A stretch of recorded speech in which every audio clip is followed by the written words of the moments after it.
So మన follower ఒక question అయితే అడిగారండి. అతనికి already 5 years relevant IT experience ఉంది.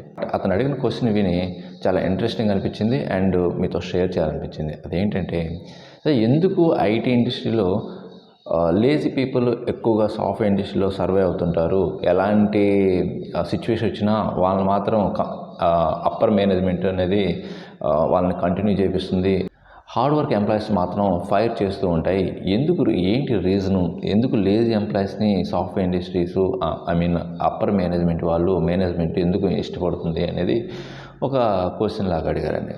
సో ఇక్కడ అతను నేనేం చెప్పానంటే అవి అన్ని కంపెనీస్ అలా ఉన్నాయండి. అన్ని కంపెనీస్ అలా ఉండవు.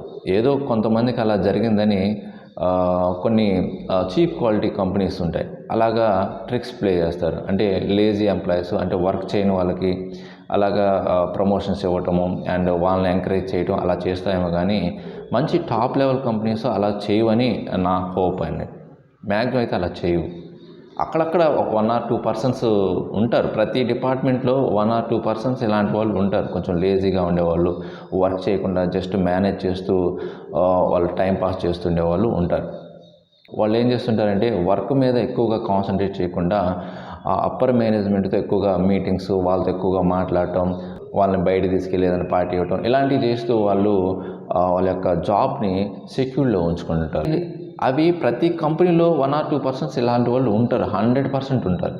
అది ఒక ఐటీ ఇండస్ట్రీలోనే కాదండి, అన్ని డొమైన్స్లో, అన్ని ఇండస్ట్రీలో ఇలాంటి పీపుల్స్ ఉంటారు.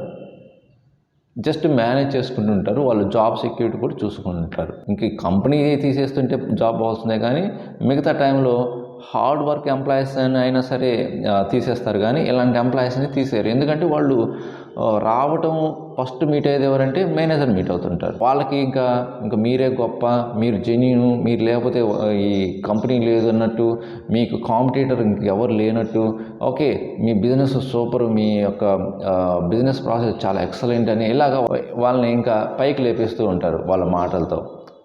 ఓకే, సో యాక్చువల్గా ఈ కాలంలో అందరు మేనేజర్స్ తెలుసు ఎవరు వర్క్ చేసే ఎంప్లాయీస్, ఎవరు చేయని ఎంప్లాయీస్ కూడా తెలుసు. ఆ పొజిషన్లో ఉన్నారంటే ఎంప్లాయీ యొక్క వర్క్ స్టేటస్ తెలియదు అంటారా? కన్ఫామ్గా తెలుస్తూ ఉంటుంది.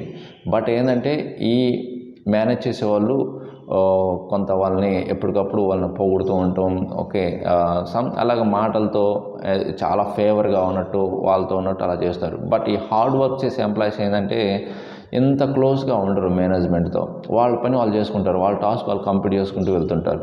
అదొక పాయింట్ అండి.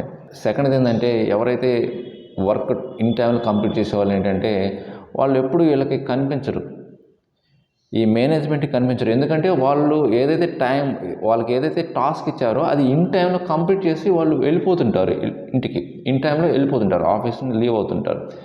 బట్ ఈ మేనేజ్ చేసేవాళ్ళు ఏంటంటే కొంచెం ఈ లేజీ పీపుల్స్ మేనేజ్ చేసేవాళ్ళు ఏంటంటే ఎక్స్ట్రా అవర్స్ ఎక్కువ కూర్చుంటారు. అక్కడ 6 PM సైన్ అవుట్ అవ్వాలనుకోండి, వీళ్ళు ఏం చేస్తారు 7 దాకో 7:30 దాకో అక్కడ సిస్టమ్ దగ్గర కూర్చొని ఉంటారు. ఈ మేనేజర్ కూడా ఒకవేళ ఉన్నారనుకోండి 7 o'clock వరకు, ఆల్రెడీ వర్క్ చేసే ఎంప్లాయీ ఏమో వర్క్ కంప్లీట్ చేసుకొని వెళ్ళిపోయి ఉంటారు 6 కల్లా. ఈ 7:30, 8 దాకా కూర్చొని ఉంటారు చూడండి, వాళ్ళు టైంపాస్ కూర్చుంటారు, లేకపోతే ఏదో చేస్తున్నట్టు యాక్ట్ చేస్తుంటే తెలియదు కానీ వాళ్ళు చేస్తున్నట్టు అక్కడ ఉంటారు, మాటలు చెప్తూ ఉంటారు వేరే కొలీగ్స్తోనో అలాగా వాళ్ళు ఆఫీస్లో ఎక్కువ అవర్స్ స్పెండ్ చేస్తారు. సో మేనేజ్మెంట్ ఏమనుకుంటుందంటే ఇతను మార్నింగ్ వచ్చి నైట్ 8 వరకు ఉన్నాడు, సో ఎంత హార్డ్ వర్క్ పర్సన్ అని అతను అనుకుంటుంటారు. అండ్ ఇంకొక పాయింట్ కూడా యాడ్ చేయొచ్చు. సో ఈ ఎవరైతే వర్క్ చేసేవాళ్ళు ప్రతిదీ కూడా డైరెక్ట్గా ఇది లేదు, ఇది కావాలి, ఆర్గనైజేషన్ ఇంకా గ్రోత్ కావాలంటే ఇది ఇంకా మనం న్యూ స్టాఫ్ని తీసుకోవాలి, బిజినెస్ గ్రోత్ అవ్వాలంటే కొంత మనం ఇన్వెస్ట్ చేయాల్సి వస్తుంది అండ్ సమ్ మనీని పెట్టాల్సి వస్తుంది, ఇన్వెస్ట్ చేయాల్సి వస్తుంది. అది ఇన్ కేస్ చెప్పారనుకోండి మీటింగ్లో, అది అప్పర్ మేనేజ్మెంట్కి నచ్చదు. ఎందుకంటే ఇంకా ఏం మనీ పెడతాం, ఇంకేం చేస్తాం అని అనుకుంటారు కొంతమంది. అందరూ అనుకోకపోవచ్చు, కొంతమంది అప్రిషియేట్ కూడా చేయొచ్చు మంచి ఐడియాస్ ఇస్తే. కొంతమంది ఏమనుకుంటారు ఇంకా ఏంది ఈ క్యాండిడేట్ ఇలాగ చెప్తున్నారు, ఇప్పుడు ఉన్న వాళ్ళతో మెయింటైన్ చేయలేమా.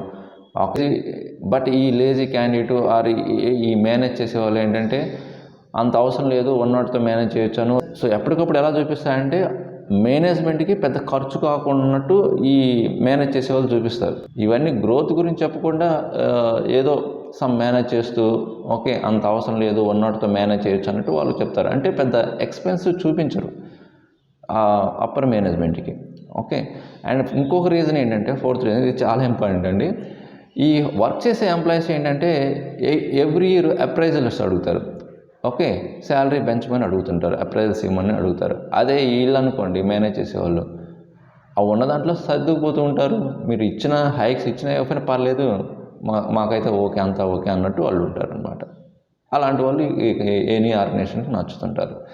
ఓకే. సో ఇలాగా చాలా రీజన్స్ అయితే ఇంకా చాలా ఉంటాయండి. ఓకే. సో